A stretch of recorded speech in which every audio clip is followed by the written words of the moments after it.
பிஸ்மில்லாஹிர் ரஹ்மானிர் ரஹீம். கண்ணிமிக்க சகோதர சகோதரிகளே, அல்லாஹின் நல்லடியார்களே, அஸ்ஸலாமு அலைக்கும் வரஹ்மத்துல்லாஹி வரகாத்துஹு. அல்ஹம்துலில்லா. அல்லாஹும்ம ஸல்லி அலா முஹம்மதின் வஅலா அலி முஹம்மதின் வபாரிக் வஸல்லிம். இன்னைக்கு நம்ம பார்த்தீங்கன்னா தஹஜ்ஜுடைய நேரத்துல கேட்க வேண்டிய 3 துவாக்களை பார்க்க போறோம். அதுல ஒண்ணு பார்த்தீங்கன்னா களிமா, ஒண்ணு பார்த்தீங்கன்னா அல்லாஹுடைய இஸ்மு, ஒண்ணு பார்த்தீங்கன்னா குர்ஆனுடைய ஆயத்து. இது மூன்றையும் நீங்க தஹஜ்ஜுடைய நேரத்துல ஓதுங்க. அது ரொம்ப சிறப்புக்குரிய நேரம். தஹஜ்ஜுடைய நேரம் அப்படிங்கிறது அல்லாஹு கீழ்வானத்துல இருக்கக்கூடிய நேரம்.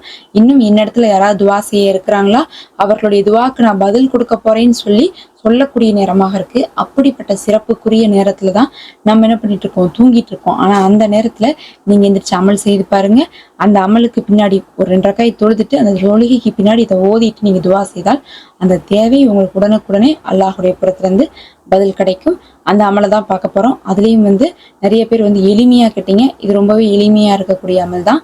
அதுல முதல்ல என்னன்னா, லா இலாஹா இல்லல்லா முஹம்மது ரசூலுல்லா அப்படின்னு சொல்லக்கூடிய களிமாவை ஓதிக்கோங்க. நமக்கான வெற்றி அப்படிங்கிறது நமக்கு அல்லாஹுவை பின்பற்றுவதும் நபியை பின்பற்றுவதில் தான் இருக்குது. இந்த களிமாவே பாத்தீங்கன்னா நம்ம உம்மத்துக்காகவே கொடுக்கப்பட்டிருக்கு. லா இலாஹா இல்லல்லா முஹம்மது ரசூலுல்லான். ஏன்னா முகமது நபி அவர்கள் அல்லாஹுடைய ரசூலாக இருக்கிறாங்க அப்படிங்கக்கூடிய விஷயம் இதுல வருது. ஏன்னா நாம தான் அவர்களுடைய உம்மத்துங்கிறதுனால இது வேற எந்த சமுதாயத்துக்கும் கொடுக்கப்பட்டிருக்காது, நமக்கு தான் கொடுக்கப்பட்டிருக்கும். இதை நம்ம ஓதுவது அப்படிங்கிறது மீஜான் தராசு, 7 வானம் 7 பூமியை மிஞ்சக்கூடிய அளவுக்கான நன்மையை மீஜான் தராசுல கொடுக்கக்கூடியதான் இந்த களிமா. இன்னும் அது மட்டும் இல்லை, இந்த களிமாவுக்கு இன்னொரு சிறப்பு சொன்னோம்னா, எப்படி நாம மட்டும்தான் ஓதுறோம், நம்மளுடைய உம்மத்து மட்டும்தான் முகமது ரசூலுல்லான்னு ஓதுறாங்கன்னு நம்ம சொல்லியிருக்கோமோ, அதே மாதிரிதான் முகமது ரசூலை பத்தி ஆதம் அலைஹிஸ்ஸலாம் அவர்களுக்கே சொல்லி கொடுக்கப்பட்டுள்ளது.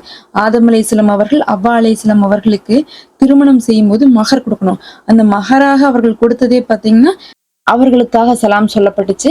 அப்ப நாம நபியுடைய உம்மத்தாக இருக்கோம். அவர்களை நினைத்து சலாம் சொல்றதும் அவர்களுடைய பெயரை சேர்த்தி நம்ம களிமால ஓதுவதும் நமக்கு இன்னும் சிறப்பதிகம். அதனால லா இலாஹா இல்லல்லா முஹம்மது ரசூலுல்லா அப்படிங்கக்கூடிய களிமாவை ஓதிக்கோங்க. நிறைய பேர் லா இலாஹா இல்லல்லா களிமாவை ஓதுவாங்க, ஆனா முஹம்மது ரசூலுல்லா சேர்த்தி ஓத மாட்டாங்க.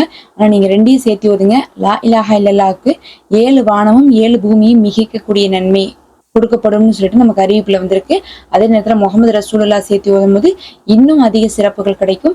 அதுலயும் நபியுடைய உம்மத்தாக இருக்கிறோம், இதுக்கு மேல எந்த நபிமார்களும் இல்லைங்கும் போது நாம இந்த களிமாவை ஓதுவது அல்லாஹ் இன்னும் விரும்புகிறான். இந்த களிமாவை முதல்ல 100 முறை ஓதிக்கோங்க. அடுத்து 2வதாக பாத்தீங்கன்னா யா சலாமு அப்படின்னு சொல்லிட்டு 100 முறை ஓதிக்கோங்க. யா சலாமுன்னா என்னன்னா, சலாம்னா அல்லாஹுடைய சாந்தின்னு அர்த்தம். இது உங்களுடைய நோயை போகக்கூடியதா இருக்கும். ஏன்னா உடல்ல நமக்கு ஒரு அமைதியே இல்லை, நோய் வந்துட்டே இருக்குன்னா அதற்கு இது சிறந்தது. அதே மாதிரி கவலை தாங்க முடியாத அளவுக்கு எனக்கு வாழ்க்கையில கவலை இருக்கு, துன்பம் இருக்கு, பிரச்சனை இருக்கு, கஷ்டம் இருக்கு, ஏதாவது ஒண்ணு மாத்தி ஒண்ணு வந்துட்டே இருக்குன்னா அந்த கஷ்டத்தை போக்கி கொடுப்பதற்கும் இந்த சலாமு ரொம்ப உறுதியாக இருக்கும். இந்த யா சலாமு அப்படின்னு சொல்லக்கூடிய அல்லாஹுடைய இஸ்மை 100 முறை ஓதிக்குங்க. அல்லாஹுடைய எந்த இஸ்மை ஓதினாலும் அதனுடைய சிஃபத்தை நம்ம பெற்றுக்கொள்ள முடியும். கடைசியாக பாத்தீங்கன்னா சூரா தௌபால வரக்கூடிய லாஸ்ட் 2 ஆயத்து 128 129வது ஆயத்து நம்பர் எடுத்துக்கோங்க. அதுதான் நீங்க ஓதணும். அந்த ஆயத்து தான் இது.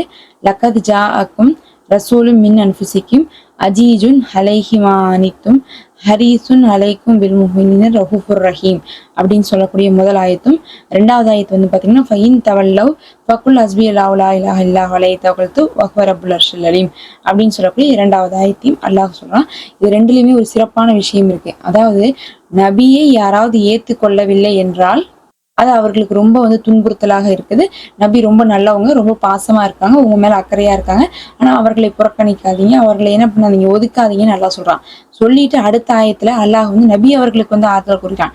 அதையுமே அவங்க உங்களை ஒதுக்குனாங்கன்னா நீங்க சொல்லிருங்க, அல்லாஹுவே எனக்கு போதுமானவன் சொல்லிட்டு, ஏன்னா நான் உங்களை என்ன பண்ணிடுவேன், யார்ட்டையும் விட்டு தர மாட்டேன்னு சொல்லிட்டு அல்லாஹ் சொல்றான். அப்ப நபியுடைய அந்தஸ்தை காட்டக்கூடியதாக இந்த ஒரு ஆயத்திற்கு இந்த 2 ஆயத்தையும் சேர்த்து நீங்க 3 முறை ஓதிக்கொள்ளுங்க, போதுமானது. முதல்ல இஸ்மு 100 முறை, அதே மாதிரி பாத்தீங்கன்னா களிமா 100 முறை ஓதிட்டு இது மட்டும் ஒரு 3 முறை ஓதிக்கொள்ளுங்க. ஓதி விட்டு என்ன பண்ணுங்க, அல்லாஹோட துவா செய்யுங்க. அந்த துவா மறுக்கப்படாமல் இன்ஷா அல்லாஹ் கபுலாகும். நிறைய பேர் துவா செய்ய சொல்றீங்க. அல்லாஹ் உங்களுக்கு சிறந்ததையும் சிறந்ததை தருவானாக. மறக்காம இந்த வீடியோக்கு ஒரு லைக் கொடுத்துக்கோங்க. நம்ம சேனல்ல மெம்பர்ஷிப் இருக்கு, விரும்புறவங்க ஜாயின் பண்ணிக்கோங்க.